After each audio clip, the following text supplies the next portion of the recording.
Alors le full spectrum, c'est quoi? Alors vers 2010, on a commencé à fabriquer des panneaux LED pour les plantes et on mixait des LED bleus avec des LED rouges. Alors pourquoi des LED bleus avec des LED rouges? Parce que en fait les plantes poussent grâce à la photosynthèse. La photosynthèse fonctionne grâce à ce chlorophylle, le chlorophylle A et le chlorophylle B, et les chlorophylles A et le chlorophylle B ont des pics d'absorption dans le bleu et dans le rouge. Et donc ça fonctionnait bien, surtout en croissance, ça fonctionnait pas trop mal, on va dire, en croissance. En floraison, c'était juste une catastrophe. Floraison, fructification, c'était une catastrophe. Et on s'est rendu compte qu'il manquait quelque chose. En fait, cela était dû au fait qu'il n'y a pas que les chlorophylles qui jouent un rôle dans le métabolisme d'une plante, il y a aussi beaucoup d'autres pigments qui ont des spectres d'absorption, eux, qui sont situés plutôt dans le vert jaune, voilà, ou dans d'autres zones du spectre que les chlorophylles.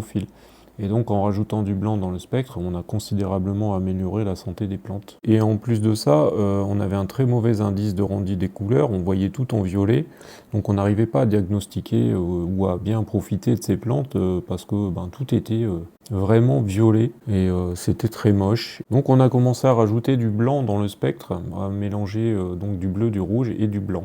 En rajoutant du blanc dans le spectre, on a considérablement amélioré la pénétration lumineuse, parce qu'on a rajouté du vert, et ce vert permet, ça provoque ce qu'on appelle la cyclose des chloroplastes, et ça permet en fait à la lumière de traverser mieux les feuilles et d'aller rendre les parties basses des plantes productives. Mais il existe une infinité de full spectrum. Donc vous pouvez avoir un full spectrum qui fonctionne bien sur vos plantes et un autre full spectrum qui ne fonctionnera pas bien sur vos plantes. Ça dépend en fait des proportions de bleu-rouge notamment. Ça, c'est très très important pour une plante, pour la phase dans laquelle elle se trouve. Par exemple, en croissance, ici on a un plant de tomate en croissance, il va préférer une lumière qui est plutôt à forte composante bleue par rapport au rouge, et en floraison, fructification, on va préférer nettement un spectre avec beaucoup moins de bleu et beaucoup plus de rouge.